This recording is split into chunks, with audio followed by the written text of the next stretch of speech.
I'd just like to say a few words about my original interest in fair trade, how I got involved in campaigning for some of the procurement issues, and just a little bit about how the future might move forward.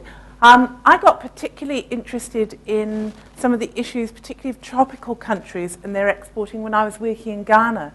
I spent 8 months working in Cape Coast, and one of the things that struck me was, first of all, I had never eaten chocolate that good. I mean, I had no idea when I left boring Berkshire for exciting Ghana that one of my biggest memories was how wonderful the chocolate was. But on a slightly more serious note, although perhaps equally memorable, was how little people had. And you'd go along to one of the little market stalls, and there would be a woman with a tray, and they would have maybe a couple of dozen tomatoes to sell. And if they sold all of those in that day, then that would mean that they could buy some fish so that they could feed their family. So it was a real eye-opener for somebody growing up in a place not dissimilar in some ways to Wellington, if you're talking about income and so on, to actually see people who had pretty much near nothing. They had no security, social security net or anything like that.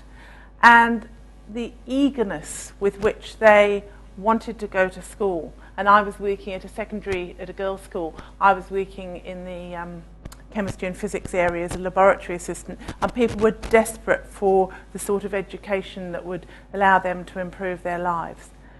So I then went back and probably didn't think an awful lot about some of these things until I had children of my own, and we began a bit of a change in our lifestyle from a sort of two-car family where we thought nothing of both of us driving into town because it would be more convenient to, all the sorts of things you do, like fly around the world, and I still sometimes fly. I'm not a purist.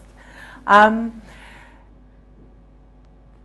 we began to sort of go through the shopping list. What was actually on the labels? What was where did your shoes come from? Where did your clothes come from? And it almost became paralyzing trying to do that sort of perfectionist thing at home. And you thought, gosh, well, it makes you feel deeply, it's fairly stressful for some of us going to the supermarket and doing the shopping anyway. But to add the level of where did everything come from, and is it good for you, and is anyone allergic to it, and all those sort of things was quite, so from a personal point of view, certification is incredibly useful because it means that you spend less time reading supermarket labels. But then I got involved with the Greens, and I remember one of those moments where we're sort of thinking that the future was hair, shirts and misery. Well, we weren't quite that naive, but it did feel like that a bit. And then I heard Rod Donald talking about how pro-trade he was. He was anti-injustice, he was anti-slavery, he was anti-pollution, but he was very pro-trade. And that was a bit of an eye-opener because I'd thought until then that the Greens, basically if you couldn't grow it at home, and this is my contribution to the international coffee trade. I didn't even like to pass these around because I don't think there's an awful lot in New Zealand. Those grow in our kitchen in case of emergencies.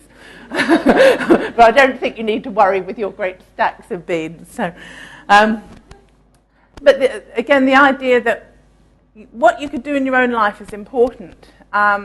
We had a talk at council about, from some architects about the impact our ordinary lives make.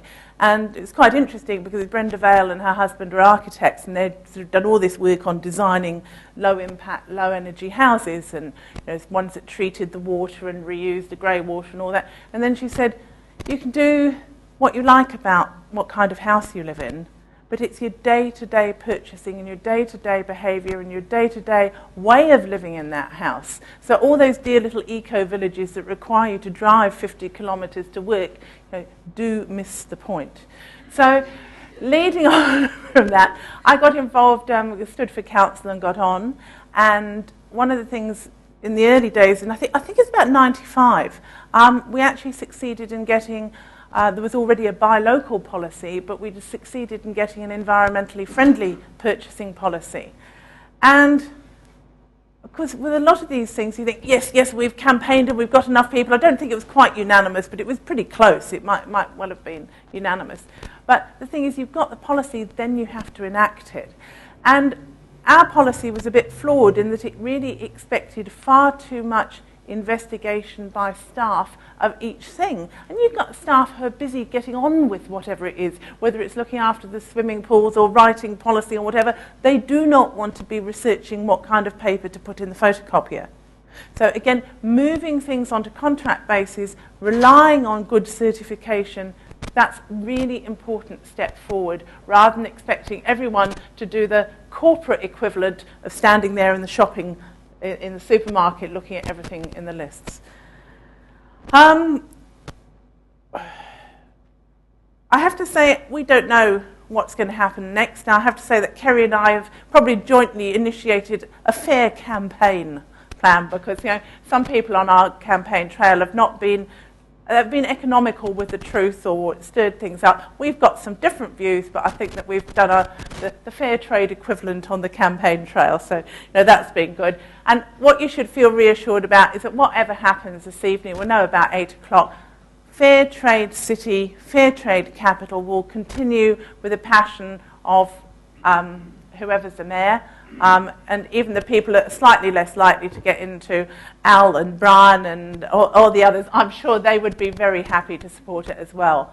But what I would like to say is that we need, again, like that purchasing policy we got, getting the commitment to be a fair trade capital is only the start.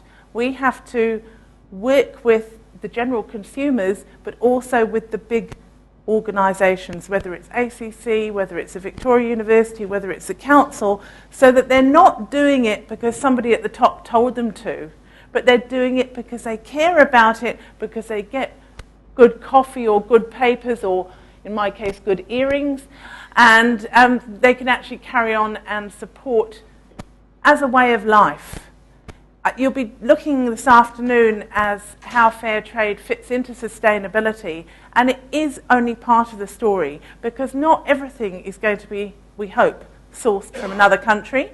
Fair trade's great for the things that we're not going to have more than the smallest cottage industry of coffee beans, but it does seem daft to be buying apples from America when we've got perfectly good apples here. So it's part of the story, but it's not the whole story, and it's really sad to face up to the fact that even fair trade chocolate is a bit fattening. So on that note, don't eat all your bars at once. So thank you very much.